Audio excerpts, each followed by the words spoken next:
A los 14 años me trataron como una inquilina, no como su hija. Les firmé su contrato de renta, y días después un abogado les demostró lo caro que cuesta el desprecio. Tenía apenas 12 años cuando mi madre me dijo, mientras firmaba una autorización escolar, que ya era lo bastante grande para comprar mi propio almuerzo. No somos ricos y tienes que aprender el valor del trabajo, comentó con indiferencia. Desde ese día dejó de comprarme útiles. Cuando le pedí cuadernos y lápices nuevos, me respondió: arréglatelas. Otros chicos de tu edad ya trabajan, podrías hacer lo mismo. Me sentí confundida y avergonzada. En la escuela, los profesores me veían pedir materiales prestados, mientras mi padre miraba su costoso paquete deportivo, que valía más al mes que toda la lista de útiles. Recién habían comprado un televisor de 60 pulgadas, pero decían no poder pagar una caja de lápices de $10. Empecé a cuidar niños los fines de semana y a pasear perros después de clases para cubrir lo esencial: ropa, comida, jabón. Me dolía tener que usar pantalones demasiado cortos y zapatos con agujeros, pero fingía normalidad. Mira a nuestra pequeña emprendedora, decía mi padre cuando llegaba agotada. Así entenderás por qué no podemos darte todo lo que pides. Yo sonreía mientras calculaba cómo estirar $25 para sobrevivir una semana entera. A los 13, dejaron de incluirme en las comidas. Pedían comida a domicilio 2 veces por semana, y cuando llegaba a casa, el olor a comida china o italiana llenaba el ambiente mientras los veía comer. Mi madre, entre bocados, me decía: podrías trabajar en el supermercado y comprar tu propia comida. Como una adulta. Aprendí a quedarme en mi habitación hasta que terminaran de cenar, para no torturarme viendo lo que yo no podía pagar. Esa experiencia me enseñó a administrar mejor mi dinero que ellos. Mientras gastaban en aparatos electrónicos y cenas caras, yo comparaba precios y buscaba descuentos. Mi pequeño negocio de jardinería y cuidado de mascotas creció, y con él, mis ahorros. Lo irónico era que, siendo una adolescente, tenía más disciplina financiera que mis propios padres. Aún así, me criticaban por vestir ropa de segunda mano. Es vergonzoso tener una hija que parece mendiga, me dijo mamá una vez cuando usé un vestido usado en una reunión familiar. La gente va a pensar que no te cuidamos. Quise gritarle que no me compraban ropa hacía 2 años. Papá, por su parte, se quejaba con sus amigos de lo caros que eran los hijos, mientras yo llevaba tiempo manteniéndome sola. Con los meses, mis ingresos aumentaron. Casi todo el vecindario me contrataba para cortar el césped o cuidar sus animales. Mis padres se atribuían mi éxito. Esto es lo que pasa cuando enseñas a tus hijos a trabajar duro, presumía papá mientras bebía vino caro o jugaba golf. Mi hija sabe lo que vale $1, no como esos mocosos mimados, pero la realidad cambió cuando él perdió su empleo. De pronto sus discursos sobre independencia se esfumaron. Estamos pasando por dificultades, me dijo mamá. ¿Podrías prestarnos algo para comprar comida? Solo hasta que tu padre consiga trabajo. Yo los observaba desesperarse por no poder pagar la hipoteca. Ganaban bien, pero jamás habían ahorrado. Lo gastaban todo en caprichos. ¿Tienes dinero guardado, no?, preguntó papá. Sí, pero eso es para emergencias y la universidad, respondí. Las familias se ayudan, insistió mamá. Les recordé que a los 12, ellos me habían dejado cenar pan con mantequilla durante meses para enseñarme responsabilidad. Eso era diferente, replicó mamá. Esto es una emergencia real. Comenzaron a pedirme dinero cada pocos días. Cuando me negaba, se enojaban.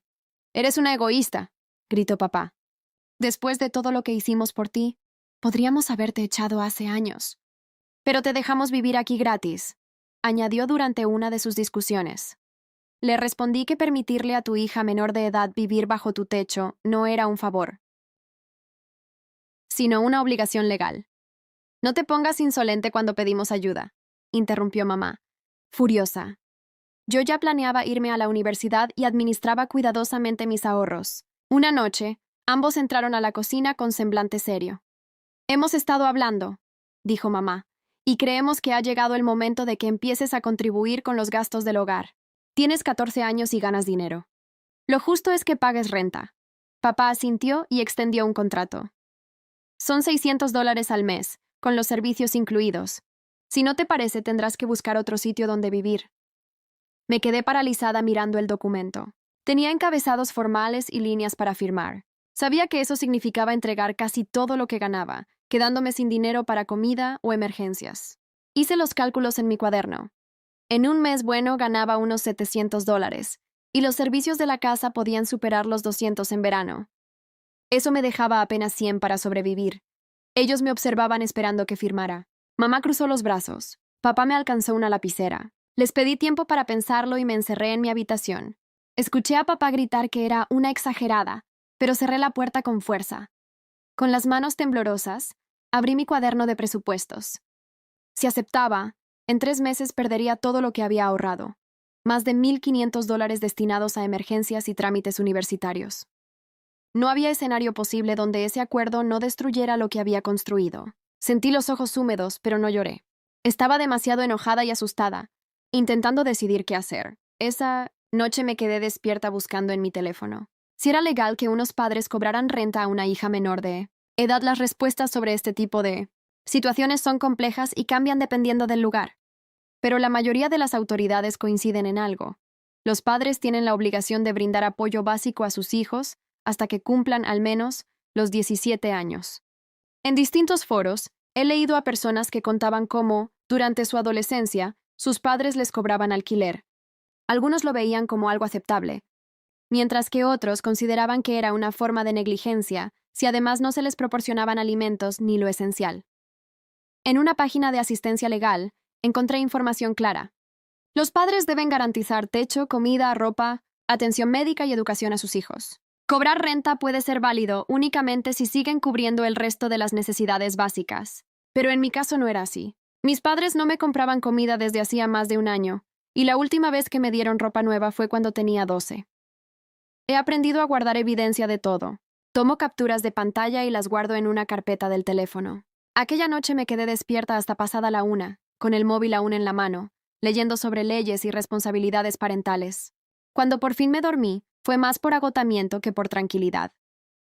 Al sonar la alarma por la mañana, apenas podía mantener los ojos abiertos. Me ardían de tanto mirar letras pequeñas. Bajé a la cocina y les dije a mis padres que no firmaría ningún contrato de alquiler hasta hablar con alguien en la escuela. Ellos estaban desayunando comida que solo habían comprado para ellos. Mi padre se puso rojo de ira y empezó a gritar que era una falta de respeto, que estaba siendo desagradecida y que tenían todo el derecho de cobrarme renta. Mi madre intervino diciendo que me comportaba como una niña mimada, que creía estar por encima de su familia. A pesar del miedo que sentía, mantuve la calma. Les expliqué que solo quería entender bien lo que estaba firmando antes de hacerlo. Mi padre golpeó con fuerza su taza contra la encimera y el café se derramó por todas partes. Dio un paso hacia mí, pero yo ya había tomado mi mochila. Salí sin mirar atrás mientras su voz resonaba detrás de mí. Me temblaban las manos al abrir la bicicleta, y pedaleé tan rápido que el trayecto de 10 minutos se convirtió en 7. En clase no podía concentrarme. Durante matemáticas el profesor hablaba de ecuaciones y yo solo veía números borrosos. En inglés teníamos trabajo en grupo, pero dije que me sentía mal y pedí sentarme sola. No podía dejar de pensar en a quién recurrir. Entonces recordé a la señora Fontana, la orientadora escolar. Siempre había sido amable cuando coincidíamos por los pasillos.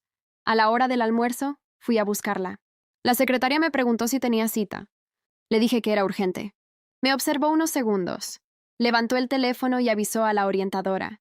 La señora Fontana apareció al poco tiempo y me invitó a pasar a su oficina. Era una mujer de unos 30 y tantos años, con el cabello entrecano y un cardigan a pesar del calor. Tenía plantas en la repisa y carteles con mensajes positivos en las paredes. Me escuchó sin interrumpirme mientras le contaba todo. Cómo dejaron de pagar mis comidas y materiales escolares. Cómo trabajaba desde la secundaria para poder comprarme ropa y comida. Cómo ellos pedían comida a domicilio mientras yo me alimentaba con pan o mantequilla de maní, y cómo mi padre ahora quería que firmara un contrato para pagarles alquiler. Ella tomaba notas en un cuaderno y asentía de vez en cuando. Cuando terminé, me preguntó si me sentía segura en casa, si alguna vez habían sido violentos o me habían amenazado físicamente. Le dije que no, que nunca me habían golpeado ni nada parecido, pero que hacía tiempo habían dejado de hacerse cargo de mí y ahora pretendían que los mantuviera. Su expresión cambió. Frunció el ceño y comenzó a golpear suavemente su bolígrafo contra la mesa. No soy abogada, me dijo, pero cobrarle renta a una menor cuando no se están cubriendo sus necesidades básicas es algo muy serio. Podría considerarse negligencia. Abrió un cajón y sacó varios folletos sobre servicios de asistencia legal gratuita. Me preguntó si estaría dispuesta a que hiciera algunas llamadas para ponerme en contacto con alguien que pudiera orientarme de forma profesional. Le respondí que sí, que por favor lo hiciera. La señora Fontana salió unos minutos con su teléfono en mano. A través del vidrio de la puerta, La vi hablando y tomando notas. Cuando regresó, me explicó que había dejado un mensaje en una oficina de ayuda legal y que deberían devolverle la llamada en 1 o 2 días. Sentí una gran descarga de alivio. Por primera vez en mucho tiempo, alguien adulto sabía lo que estaba pasando y me tomaba en serio.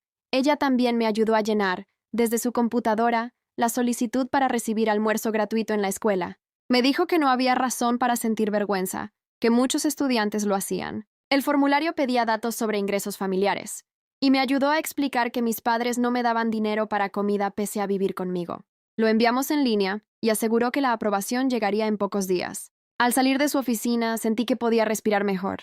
No estaba sola. Al día siguiente, la señora Fontana me acompañó al centro de asistencia legal después de clases, donde me recibió Gabriel Ledesma, un abogado joven, quizá de unos 30 años. Con gafas y corbata, su oficina era pequeña, con cajas de archivos apiladas en cada rincón. Me pidió que me sentara y que le contara todo desde el principio. Mientras hablaba, él tomaba notas en un bloc amarillo. Pero cuando llegué a la parte del contrato de renta, levantó la mirada. Cobrar alquiler a una menor podría considerarse negligencia, me explicó con tono firme. Los padres están legalmente obligados a proporcionar alimento, vivienda y lo esencial. No pueden simplemente decidir dejar de hacerlo y pedir dinero a cambio. Luego me pidió detallar qué cosas pagaban ellos y qué cubría yo con mi propio trabajo. Cuando terminé, separó todo en 2 listas, proporcionado y no proporcionado. La segunda era mucho más larga. También quiso saber si de verdad estaban en una situación económica difícil o si simplemente no querían gastar en mí. Le conté lo del paquete deportivo, el club de golf, las salidas a restaurantes, y cómo todo cambió cuando mi padre fue despedido hace unos meses. Gabriela sintió mientras seguía escribiendo. El abogado me preguntó si tenía pruebas de todo lo que le estaba contando. Saqué mi teléfono y le mostré varias fotografías. Las bolsas de comida para llevar arrojadas a la basura, mientras mi despensa seguía vacía. Las puertas del armario cerradas con candado y mi cuaderno de presupuestos, donde durante los últimos 2 años había registrado cada dólar que gané y gasté. Gabriel Ledesma observó todo con detenimiento, en silencio hasta que su expresión se endureció. Cerró el cuaderno con cuidado y se recostó en su silla. Me dijo que aquel registro era una prueba sólida, justo lo que necesitábamos si la situación con mis padres empeoraba. Aseguró que podía redactar una carta formal dirigida a ellos, explicando claramente sus obligaciones legales como tutores de una menor. En el documento se haría referencia a las leyes estatales que establecen el deber de proporcionar alimentación, vivienda, ropa y necesidades básicas. Según él, la carta no los obligaría a cambiar de actitud, pero sí podría hacerles comprender que no podían simplemente echarme de casa o exigir todo mi salario. Gabriel añadió que el mensaje sería profesional y preciso, sin amenazas, pero dejando claro que sus actos podían considerarse negligencia. Cuando me preguntó si deseaba que la enviara, acepté sin dudarlo. Tener algo firmado por un abogado me dio una sensación de seguridad, que nunca había tenido. Me imprimió algunos folletos con información sobre mis derechos y me pidió que siguiera documentando todo lo que sucediera. Además, me dio su número directo en caso de que la situación se volviera más tensa. Antes de despedirme, prometió enviar la carta en los próximos días. Esa misma noche, mientras calentaba un plato de ramen en el microondas, mis padres entraron a la cocina. Llevaban esa expresión seria que ya conocía, la que anunciaba que iban a enfrentarse conmigo. Mi padre cruzó los brazos y me preguntó si había reconsiderado el contrato de alquiler. Respiré hondo y le respondí que había hablado con un abogado de asistencia legal. El rostro de mi madre se puso pálido y la mandíbula de mi padre se tensó. Les expliqué que había aprendido que los padres están legalmente obligados a cubrir las necesidades básicas de sus hijos, incluso si estos trabajan. El rostro de mi padre se enrojeció. Empezó a gritar, acusándome de amenazarlos y de hacerlos quedar como malos padres. Su voz se elevaba cada vez más, y aunque mi corazón latía con fuerza, mantuve la calma. Mi madre, por su parte, rompió a llorar y me llamó ingrata, recordándome que llevaba 14 años cuidándome. Sabía que lo hacía para manipularme emocionalmente, pero ya no caía en ese juego. Mi padre avanzó hacia mí, vociferando que estaba destruyendo la familia por dinero. Me mantuve firme y le repetí lo que Gabriel me había dicho, que estaba dispuesta a colaborar con las tareas domésticas y contribuir de forma justa, pero no firmaría un contrato que me quitara todo lo que ganaba. Aunque mis manos temblaban, mi voz se mantuvo serena. Les recordé que necesitaba ese dinero para comida y útiles escolares, cosas que ellos habían dejado de comprar hace tiempo. Mi padre abrió la boca para gritarme otra vez, pero simplemente me di media vuelta y caminé hacia mi habitación. Detrás de mí seguían gritando sobre mi falta de respeto y mi ingratitud, pero no me detuve.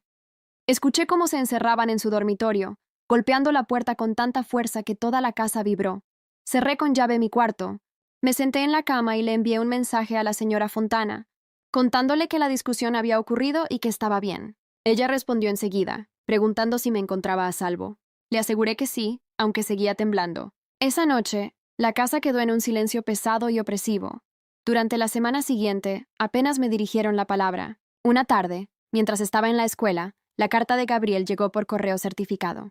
Lo supe apenas crucé la puerta de casa. El ambiente se había vuelto distinto, cargado. Mis padres estaban sentados en la mesa de la cocina, con los documentos esparcidos frente a ellos. No me miraron cuando pasé ni dijeron una palabra. Tomé algo de lo poco que quedaba para comer y subí directo a mi cuarto. De algún modo, ese silencio era peor que los gritos. Por las noches los escuchaba hablar en voz baja, con tono furioso, pero nunca entendía lo que decían. Pasaron los días y me trataban como si fuera invisible, aunque vigilaban cada uno de mis movimientos. En medio de todo, la señora Fontana comenzó a revisarme casi a diario durante el almuerzo. Me invitaba a su oficina y juntas elaboramos un horario que equilibrara la escuela, el trabajo y el estudio. Mis calificaciones habían bajado porque me sentía agotada y ansiosa. Ella escribió a mis profesores, explicando mi situación familiar y consiguió que me otorgaran prórrogas para las tareas pendientes. También me ayudó a identificar las materias que requerían más atención y a organizar mis horas, libres para recuperar el ritmo. Me inscribió en un programa gratuito de apoyo escolar que ofrecía tutorías. Incluso preparó una hoja de cálculo donde figuraban mis clases, turnos de trabajo, bloques de estudio y tiempo de descanso. Verlo todo organizado me hizo entender cuánto había estado cargando sola. Me dio una copia impresa y guardó otra para hacer ajustes si era necesario. Mi vecina, doña Rinaldi, notó que últimamente pasaba más tiempo trasladando mis herramientas de jardinería a su garaje. Una tarde, al verme guardar la cortadora de césped, salió a preguntarme si todo estaba bien en casa. Respondí con evasivas, mencionando problemas financieros. Ella me observó con atención, como si dudara si insistir o no. No lo hizo, pero su mirada decía que entendía más de lo que yo confesaba. Me ofreció dejar mi equipo guardado allí de forma permanente para que estuviera a salvo. Le agradecí sinceramente. Saber que mis herramientas, lo más valioso que tenía, estaban lejos del alcance de mis padres, me dio cierto alivio. La semana siguiente, doña Rinaldi empezó a ofrecerme pequeños trabajos con regularidad, algo que cambió más de lo que imaginaba. La señora Fontana me preguntó un día si podía encargarme de cortar el césped cada semana, en lugar de hacerlo una vez cada 15 días, y también si podría ayudarla con el cuidado de su jardín. Acepté encantada, y ella me pagó por adelantado todo el mes, lo cual me permitió organizar mejor mi presupuesto y sentirme un poco menos estresada con el dinero. Una mañana de sábado, mientras trabajaba en su patio, salió con un vaso de limonada fría y me lo ofreció. Conversamos un rato, y con tono despreocupado me comentó que su habitación de invitados estaba disponible si algún día necesitaba un lugar donde quedarme. Aunque lo dijo como si fuera una broma, su mirada era seria. Le agradecí de corazón. Saber que tenía esa posibilidad en mente me hizo sentir menos atrapada. En casa, las cosas comenzaron a deteriorarse poco a poco. Mis padres pusieron llave en la despensa y empezaron a contar cada artículo del refrigerador. No me prohibían la comida abiertamente, pero dejaban claro qué podía tocar y qué no. Ciertos estantes del refrigerador eran intocables, y la despensa solo se abría cuando ellos estaban presentes. Era su forma de controlar lo que comía sin infringir ninguna regla evidente. Llegaba del trabajo con hambre y encontraba una nota pegada en el armario. Volvemos a las 8. El olor de la comida china que habían dejado en el refrigerador llenaba la casa, pero no podía tocarla. Empecé a registrar todo, tal como me había aconsejado Gabriel Ledesma. Tomaba fotos de la despensa cerrada con la fecha y la hora, de los estantes vacíos, de las bolsas de comida en la basura y de mis propias cenas, pan con mantequilla de maní o fideos instantáneos. Incluso fotografié los extractos bancarios donde se veían los pagos de sus restaurantes. Guardaba todo en una carpeta protegida en la nube, fuera de su alcance. Gabriel siempre decía, la evidencia importa si esto llega a un tribunal o a servicios sociales. Nunca imaginé que reuniría pruebas contra mis propios padres, pero allí estaba, documentando mi vida como si fuese parte de una investigación. En el trabajo, durante una tarde tranquila, Tomás Ferreira se acercó a mi caja registradora. Me observó pasar mis almuerzos baratos y, sin una pizca de lástima, solo con comprensión, me dijo que había turnos extra disponibles. Acepté sin pensarlo. Más horas significaban menos preocupación por el dinero o la comida. Me pidió que pasara por su oficina después del turno para llenar la documentación, y le agradecí mientras guardaba mis galletas y mi mantequilla de maní. Ese mismo día completé los formularios, y Tomás me ayudó a actualizar mi permiso laboral para poder trabajar más horas, ya que aún tenía 14 años. La nueva rutina empezó esa misma semana. 3 turnos nocturnos entre semana y fines de semana completos. El ingreso era constante, pero el cansancio también.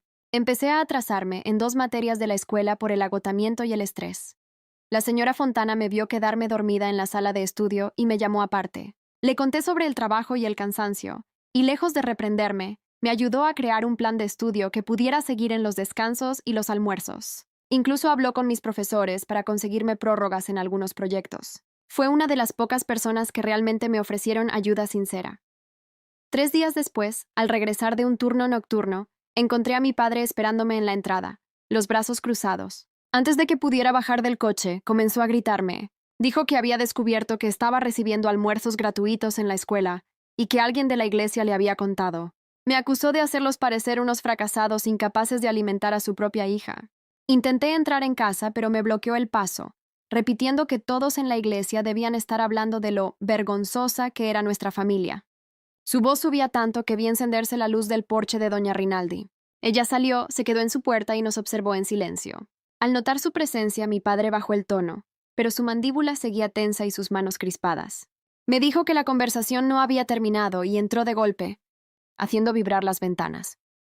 El siguiente fin de semana, al regresar de cortar césped, encontré mis herramientas en el centro del jardín, empapadas por la lluvia de la mañana. Mis padres aseguraron que no sabían que iba a llover, que solo habían movido el coche para hacer un recado. Pero la cortadora no encendía. Cuando revisé el motor, noté que estaba dañado y que costaría más repararlo que comprar una nueva.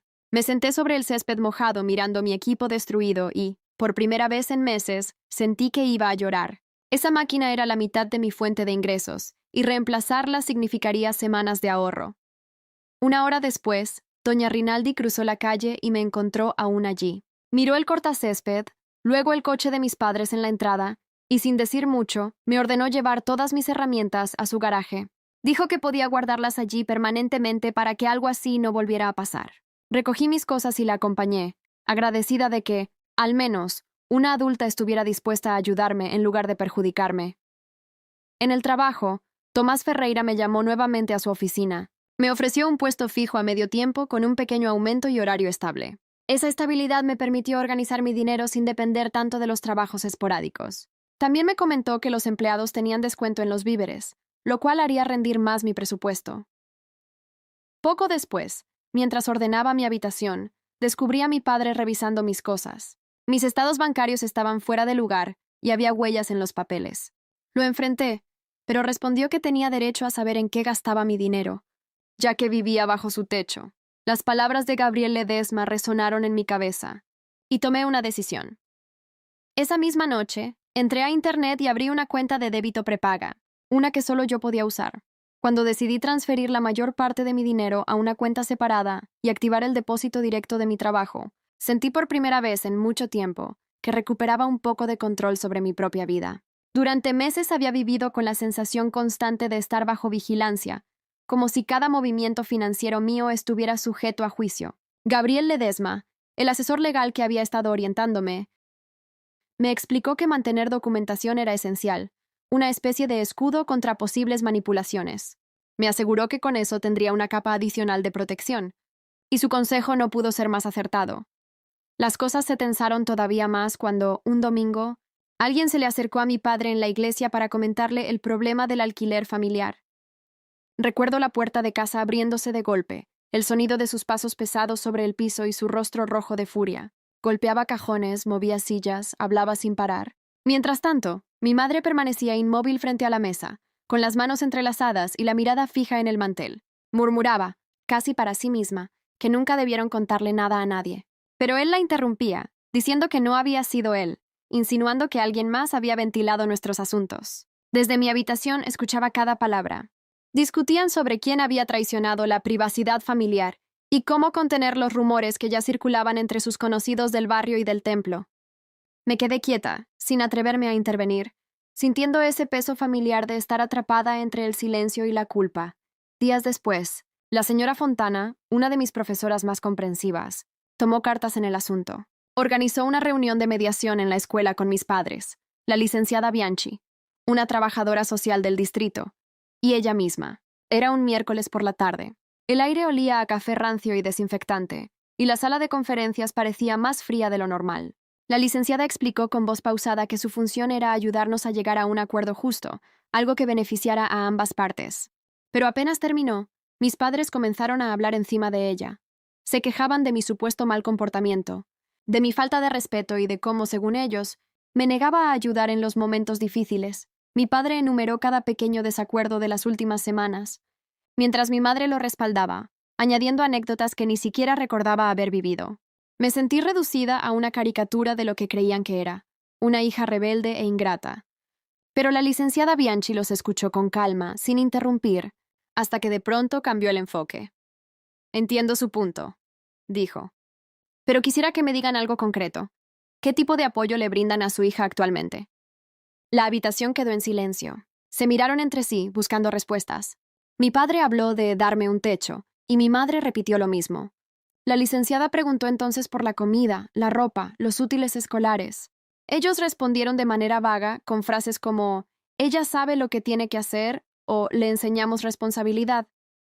Bien, continuó la trabajadora social. Ahora me gustaría escucharla a usted. ¿Qué cosas cubre por su cuenta? Respiré hondo y detallé todo. Los gastos de comida, los materiales escolares, la ropa, incluso artículos básicos de higiene. Mientras hablaba, mis padres se removían incómodos, bajando la mirada. Por primera vez, el peso de sus omisiones quedó expuesto ante alguien más. Después de casi una hora de debate, llegamos a un acuerdo provisional. No pagaría alquiler por el momento, pero me comprometería a colaborar más con tareas domésticas específicas. La licenciada Bianchi registró todo cuidadosamente. ¿Qué haría? ¿Con qué frecuencia? ¿Y qué me ofrecerían ellos a cambio? Luego imprimió varias copias y explicó que aquel sería un documento revisable dentro de un mes. Mis padres firmaron con gesto resignado, y yo tomé la mía con una mezcla de alivio y desconfianza. Sabía que ese papel podía convertirse en mi única defensa si intentaban torcer las reglas más adelante.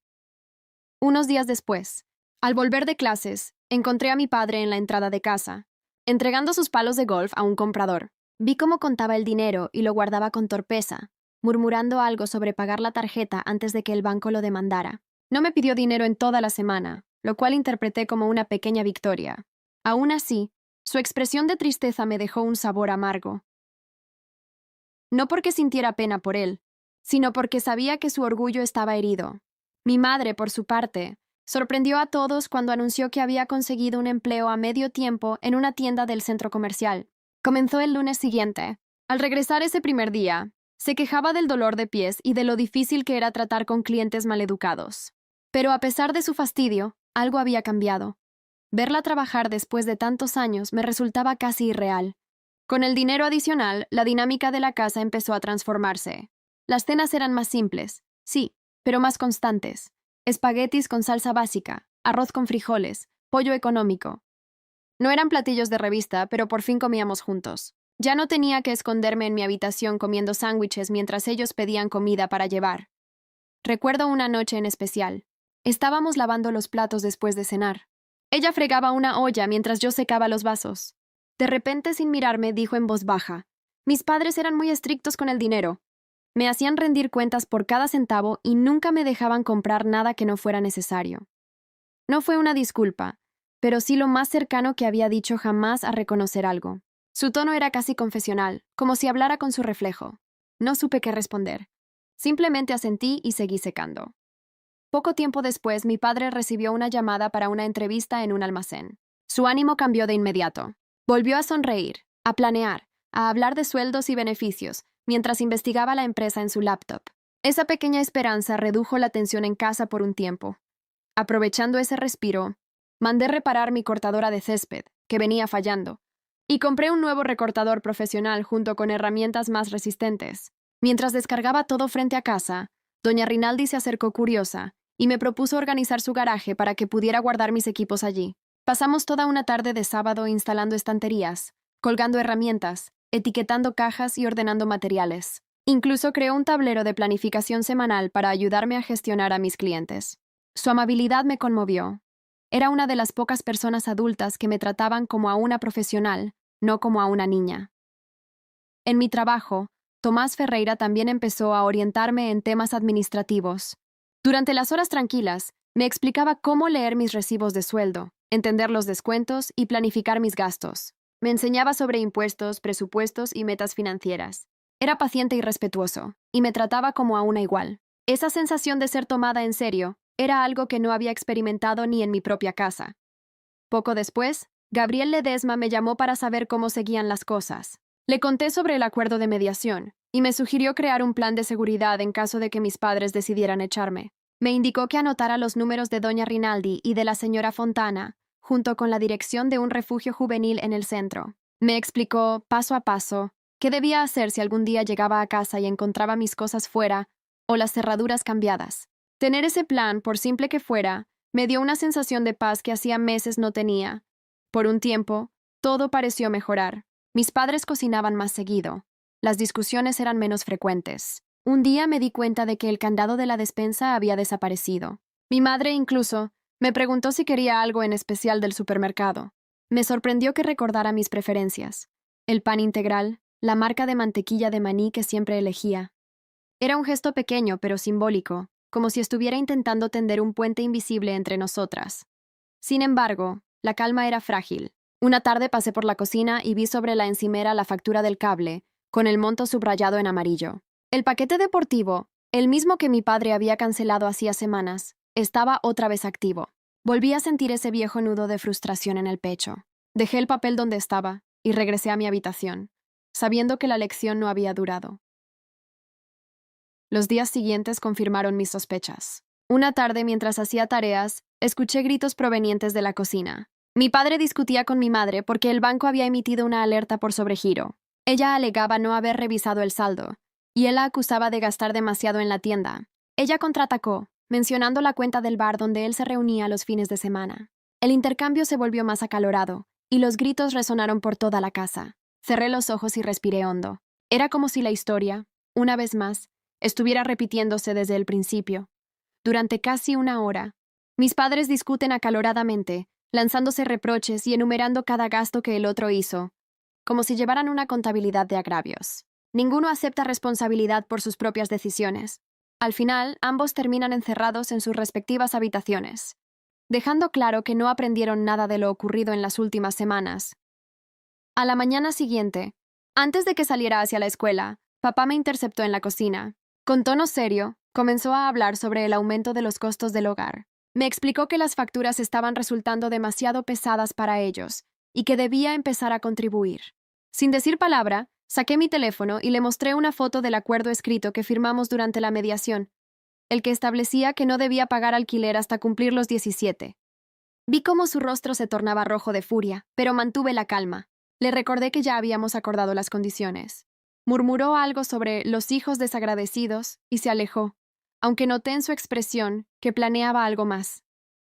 Esa misma tarde, mamá se me acercó en el pasillo con una sonrisa falsa. En un tono forzadamente amable, me propuso una nueva idea.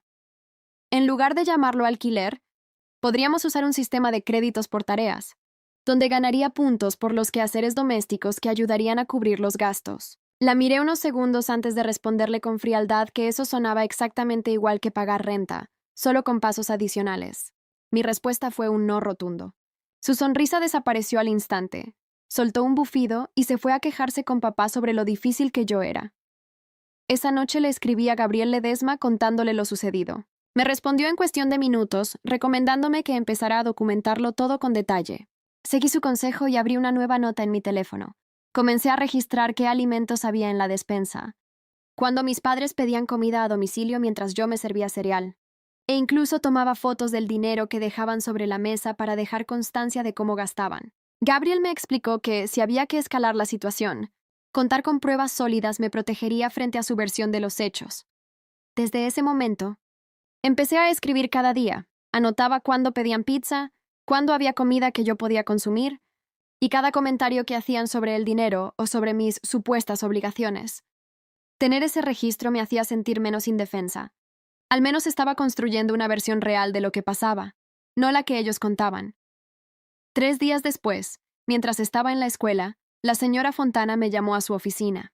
En su computadora tenía abierta una redacción de correo electrónico dirigida a mis padres. El mensaje era respetuoso y formal, pero el sentido era claro. Si violaban los términos acordados durante la mediación, ella estaría obligada a hacer una denuncia formal ante los servicios de protección infantil. Me preguntó si estaba de acuerdo con que lo enviara, y respondí que sí, sabiendo que mis padres se enfurecerían, pero también comprendiendo que alguien debía mantener los límites. Vi cómo presionaba enviar y el correo partió rumbo al buzón de mis padres, donde sabía que provocaría una tormenta. El sábado siguiente, durante mi turno en el supermercado, estaba reponiendo productos en el pasillo de cereales cuando vi a mi padre entrar por las puertas principales. Mi estómago se encogió al instante. No venía a comprar. Eso era evidente por la expresión de ira en su rostro. Me localizó enseguida y se acercó a paso rápido, levantando la voz. Empezó a gritar que yo los estaba dejando como malos padres y poniéndolos en contra de todo el mundo. Los clientes comenzaron a detenerse para mirar, y sentí cómo la vergüenza me subía al rostro. En ese momento, Tomás Ferreira, uno de los supervisores, salió del depósito y se interpuso entre nosotros. Con voz firme, pero sin perder la educación, le pidió a mi padre que abandonara el lugar. Mi padre gritó que tenía derecho a hablar con su hija, pero Tomás no se movió. Reiteró que debía marcharse de inmediato o llamaría a la policía por alterar el orden. Hubo un instante de tensión, pero algo en la mirada de Tomás lo hizo retroceder.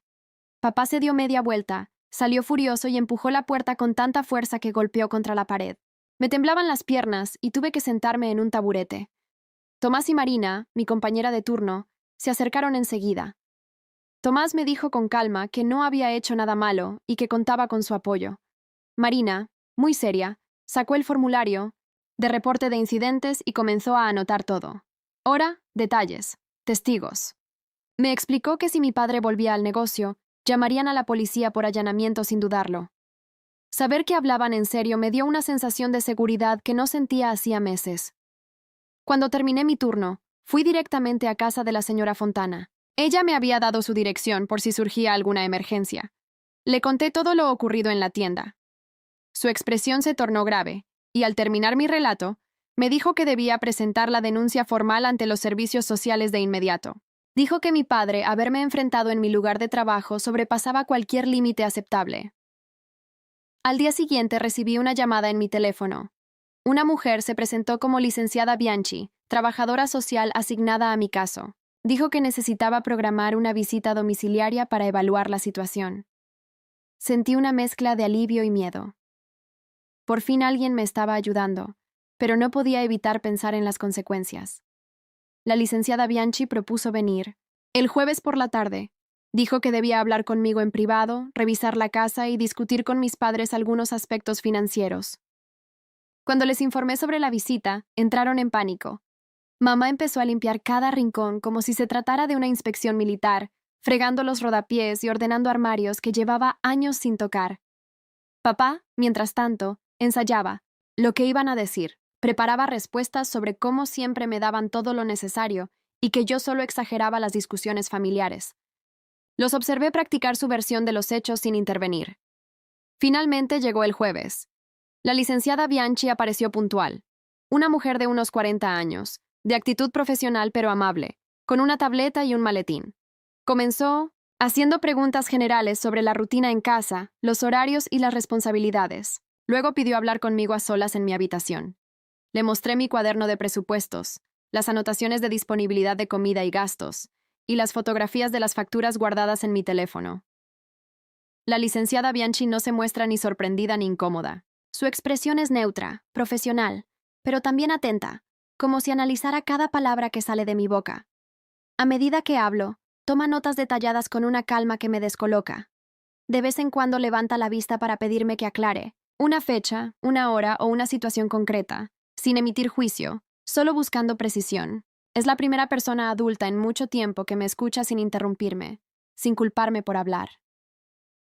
La conversación se prolonga por más de una hora.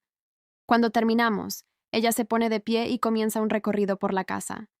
Examina cada habitación con la misma serenidad con la que tomó notas, observando cada rincón sin prisa. Revisa la despensa vacía, el refrigerador casi sin productos. Toma fotografías, apunta cosas en su tableta. Yo la sigo en silencio, sintiendo una mezcla de alivio y nerviosismo. Sé que todo lo que documenta servirá para algo, pero también sé que mis padres no la perdonarán por hacerlo. Finalmente, nos reúne a los tres en la sala. Mis padres se sientan uno al lado del otro en el sofá, tensos, fingiendo serenidad. Yo permanezco en una de las sillas del comedor, frente a ellos. La licenciada Bianchi comienza a hablar con un tono firme, pero sin agresividad. Explica con claridad que hacer pagar renta a una menor de edad no solo es incorrecto, sino que puede constituir un acto de negligencia, una violación de las responsabilidades básicas que la ley impone a los padres. Les advierte que deben asegurar que tenga acceso constante a alimentos, útiles escolares y lo necesario para vivir con dignidad. Agrega, con esa voz profesional que no deja espacio a excusas, que realizará visitas de seguimiento para comprobar que la situación mejore. Mis padres asienten lentamente, con sonrisas tensas que no llegan a los ojos. Puedo notar cómo las palabras de la licenciada golpean su orgullo.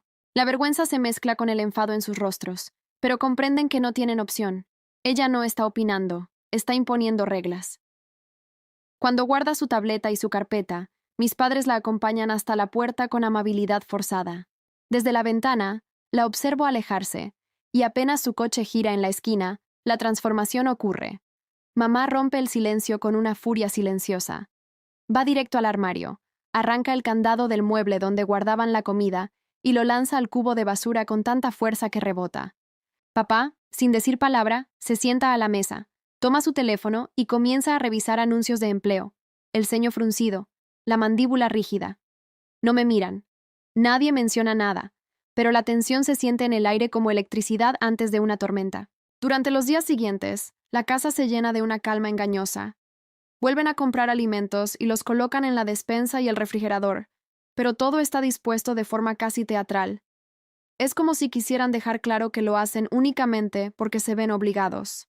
Cada vez que mamá abre el refrigerador para guardar algo, deja escapar un suspiro exagerado. Papá, por su parte, murmura frases sobre el gobierno metiendo la nariz donde no debe, o gente entrometida que arruina familias. El contrato de renta desaparece del mostrador, pero nadie habla de él. Fingen que nunca existió, como si con eso pudieran borrar lo sucedido. Aún así, yo mantengo mis registros actualizados, fotografías de la despensa abierta, del refrigerador lleno, notas en mi cuaderno. No porque quiera seguir peleando, sino porque he aprendido que la seguridad no se basa en confianza, sino en pruebas. 2 semanas después, papá consigue trabajo en un almacén, cargando camiones por las noches. Sale cerca de las 9 y regresa al amanecer, agotado. Se le nota el cansancio en la forma en que camina, en cómo se queda dormido en el sofá antes de que suene su alarma. A veces come sin decir palabra, otras simplemente se tumba con el uniforme puesto. No es un hombre violento, pero su frustración solía convertir las noches en un campo minado.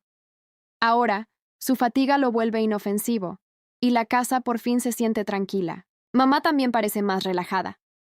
Al principio pensé que su alivio se debía solo al silencio, pero pronto noto que algo más cambia. Una tarde, al volver del colegio, la encuentro en la cocina rodeada de hojas, con un lápiz entre los dedos y la mirada concentrada. Me explica que en su trabajo ofrecen talleres gratuitos de educación financiera y que ha decidido asistir. Sobre la mesa hay hojas de cálculo, presupuestos, ejercicios para organizar gastos y establecer metas de ahorro. No puedo evitar sentir sorpresa. Durante años mamá evitó hablar de dinero, como si el tema le diera vergüenza. Ahora la veo interesada, tomando apuntes, preguntándome cómo llevo el control de mis ingresos del trabajo de medio tiempo. Por primera vez, tenemos una conversación tranquila sobre dinero, sin reproches ni sarcasmos. No es una reconciliación completa, pero representa un pequeño paso hacia una convivencia menos hostil. Con el tiempo, la rutina se estabiliza. Me levanto temprano, voy a la escuela, cumplo mi turno en la tienda y regreso a casa para estudiar. Me acuesto a una hora razonable y duermo lo suficiente. Por primera vez en años, mi cuerpo no está agotado. Las calificaciones mejoran, los profesores lo notan y algunos me felicitan. Ya no tengo que estirar cada billete ni calcular si habrá comida al volver. No es una vida perfecta. Mis padres siguen hablando poco y solo lo necesario. Pero es estable. Y la estabilidad, después de tanto caos, se siente como un lujo. Una mañana de sábado, recibo un mensaje de doña Rinaldi. Me invita a pasar el fin de semana en su casa para descansar. Su esposo está afuera visitando a su hermana y dice que le haría bien tener compañía. Sabe que las cosas en mi casa no son fáciles. Pregunto a mis padres esperando una reacción exagerada, pero papá apenas levanta la vista y dice, «Haz lo que quieras». Mamá asiente distraída, concentrada en su hoja de presupuesto. Preparo una maleta y camino hacia la casa de doña Rinaldi. Cada paso que doy se siente más ligero, como si me alejara de un peso invisible. Ese fin de semana es un respiro. Vemos películas, cocinamos, trabajamos en su jardín y por primera vez en mucho tiempo, como sin sentirme observada. Ella no pregunta sobre mi hogar, pero su silencio tiene un tono amable, de comprensión. Antes de irme, me dice que su casa siempre estará abierta si necesito un refugio. Regreso el domingo por la noche renovada, con una energía que no recordaba tener. Siento que puedo seguir adelante, que tal vez todo esto ha sido el comienzo de algo distinto. 2 semanas más tarde, la licenciada Bianchi vuelve para su visita de seguimiento. Se sienta con nosotros en la sala, repasa sus notas y hace preguntas específicas sobre la comida, mis estudios y el manejo del dinero en casa. Mis padres le muestran la despensa organizada, el refrigerador lleno y las hojas de presupuesto de mamá. La licenciada sonríe con aprobación, aunque aclara que el caso permanecerá abierto unos meses más, con visitas periódicas para asegurarse de que las condiciones se mantengan. Cuando se marcha, la casa vuelve a su silencio habitual. Mis padres no mencionan nada, pero sé que han entendido el mensaje. La supervisión continúa, y no tienen escapatoria. Poco después, almuerzo con la señora Fontana, quien me pregunta por mis planes académicos. Me habla de un programa de doble matrícula que permite a los estudiantes de secundaria cursar materias universitarias en el colegio comunitario y obtener créditos en ambas instituciones. El programa cubría la matrícula y ofrecía subsidios para libros y transporte. La señora Fontana me ayudó a completar la solicitud directamente en su oficina, guiándome paso a paso para asegurar que no faltara ningún documento. Además, redactó una carta de recomendación destacando mi dedicación, mi constancia y el progreso académico que había logrado en los últimos años. Envié todo antes de la fecha límite, intentando no ilusionarme demasiado, aunque sabía que esa oportunidad podía marcar un antes y un después en mi vida. Un impulso real hacia la universidad mientras aún estaba en la escuela secundaria. Una semana después de enviar la solicitud, mi madre se me acercó en la cocina con una expresión tensa y me preguntó si podía prestarles dinero para una reparación inesperada del auto. Mi padre estaba detrás de ella, asintiendo con el mismo gesto preocupado que recordaba haber visto cuando perdió su empleo. Les respondí que no tenía problema en ayudarlos, pero que podríamos redactar un acuerdo formal que dejara claras las condiciones: el monto, los intereses y el plazo de devolución. Saqué mi computadora y comencé a escribir el contrato, mientras ellos me observaban en silencio. Poco a poco, sus rostros cambiaron de expectantes a incómodos, y finalmente mi padre murmuró: «Olvídalo. Ya buscaremos otra solución». Se marcharon sin decir nada más, y yo guardé el documento en blanco, sabiendo que mantener las cosas por escrito era una forma de protegerlos a ellos y también a mí misma. El siguiente fin de semana noté que el televisor grande había desaparecido del salón. Mi madre explicó que lo habían vendido para saldar parte de la deuda de la tarjeta de crédito, y que mi padre había cancelado definitivamente el costoso paquete de deportes. El lugar se veía vacío sin la enorme pantalla, y ambos parecían lamentar aquella decisión. Aún así, era un avance. Pequeños pasos hacia la estabilidad financiera, aunque los dieran a regañadientes. Papá se quejaba constantemente de no poder ver sus partidos, y mamá repetía lo diminuto que le parecía el viejo televisor del dormitorio, en comparación con el anterior. No dije nada. Ya sabía que si mencionaba los sacrificios que yo había hecho desde los 12 años, solo terminaríamos discutiendo. Pasaron 2 meses desde que completé mi solicitud, hasta que una mañana recibí un correo que me dejó sin aliento. Había sido aceptada en el programa de doble inscripción, con una beca completa que cubría los libros y los gastos de transporte. A partir de septiembre asistiría por las mañanas al colegio comunitario para cursar materias universitarias, y por las tardes cumpliría los requisitos de la escuela secundaria. Imprimí la carta de aceptación y se la mostré a mis padres, convencida de que estarían orgullosos. Mi padre apenas dijo: «Eso está bien», y mi madre, asintiendo, comentó que así ahorrarían dinero en el futuro. Sus reacciones me dolieron un poco, porque para mí aquello representaba un logro enorme, pero empecé a entender que no podía seguir esperando reconocimiento de su parte. Una semana después, nos sentamos los tres en la mesa de la cocina con un documento cuidadosamente escrito. En él se establecía que no tendría que pagar alquiler hasta cumplir los 17 años. A cambio, debía sacar la basura los martes y jueves, lavar mi propia ropa y ayudar a preparar la cena 3 veces por semana. También se dejaba claro que podría acceder libremente a los alimentos del refrigerador y la despensa, sin necesidad de pedir permiso, y que mi salario del trabajo me pertenecía íntegramente. Mi madre leyó el acuerdo 2 veces, y mi padre, inquieto, se movió en su silla, aunque no se opuso. Finalmente los tres firmamos. Tomé una foto con mi teléfono y me llevé el original para entregárselo a la señora Fontana en la escuela. Ella lo revisó con atención, lo aprobó, y lo guardó en una carpeta con mi nombre, advirtiéndome que la avisara de inmediato si mis padres intentaban modificar las condiciones sin mi consentimiento. El jueves siguiente cenamos juntos a la hora habitual. Mi madre había preparado pollo al horno con arroz, todo comprado en el supermercado. Durante la comida, mi padre habló sobre un incidente en el almacén donde trabajaba, una carretilla elevadora que se había averiado en medio del turno. Mamá contó que una clienta enojada había intentado devolver un producto sin ticket, y yo les mencioné que había sacado una buena nota en un examen de historia, y que un nuevo cliente me había pedido cortar su césped semanalmente a partir de la primavera.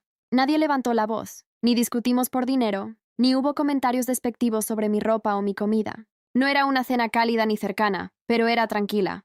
Por primera vez en mucho tiempo, compartíamos una comida sin tensión.